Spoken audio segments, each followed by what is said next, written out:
ఈ 3 పార్టీలలో అత్యధిక సీట్లు సాధించిన పార్టీగా నిలబడబోతుందని చెప్పి కూడా తెలియజేస్తూ మళ్ళొక్కసారి మాకు ఎన్నికల్లో ఓట్లేసిన ప్రజలకు అదేవిధంగా అహర్నిశలు కష్టపడి పనిచేసిన మా గులాబీ సైనికులకు హృదయపూర్వకంగా ధన్యవాదాలు తెలియజేస్తూ తప్పకుండా మంచి మెజారిటీతో మరి మంచి గౌరవప్రదమైన స్థాయిలో ఆ 2 పార్టీల కంటే ఎక్కువనే సీట్లు సాధిస్తామని చెప్పి కూడా ఆశాభావాన్ని వ్యక్తం చేస్తూ మాకు సహకరించిన ప్రతి ఒక్కరికి మీడియాతో సహా ప్రతి ఒక్కరికి కూడా పేరు పేరున ధన్యవాదాలు, పేరు పేరున నమస్కారం. Thank you.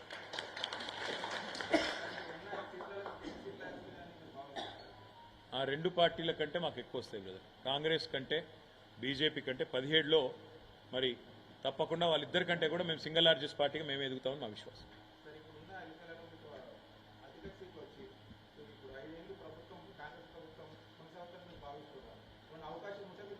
జూన్ 4th నాడు చూద్దాం బ్రదర్. తొందర ఎందుకు, అన్నిటికీ ఇప్పుడే తొందరపడితే ఎట్లా. ఒకటైతే పక్కా నాకు తెలిసి కాంగ్రెస్ పార్టీ పరిస్థితి మాత్రం ఎన్నికల తర్వాత బాగుండదు. ఎందుకంటే ఈ 5 నెలల్లోనే ఎక్కడ లేని వ్యతిరేకతను ప్రజలు మూటగట్టుకున్నది కాంగ్రెస్.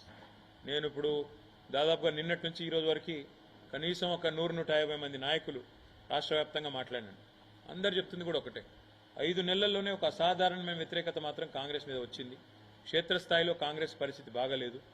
వీళ్ళు అడ్డగోలు హామీలు ఇచ్చి నెరవేర్చలేదు అనే కోపం ప్రజల్లో బలంగా ఉంది అనే మాట చెప్తున్నారు. కాబట్టి నేను అనుకోవడం అయితే ఒకవేళ ఈ ఎన్నికల తర్వాతనైనా కాంగ్రెస్ బుద్ధి తెచ్చుకొని తామిచ్చిన 420 హామీలు అమలు చేయకపోతే తప్పకుండా ప్రజాక్షేత్రంలో చాలా దారుణమైన పరాభవానికి వాళ్ళు తయారు కావాల్సి ఉంటుంది. అది మాత్రం పక్క. Thank you. బయలుదేరి వెళ్ళిపోతాం.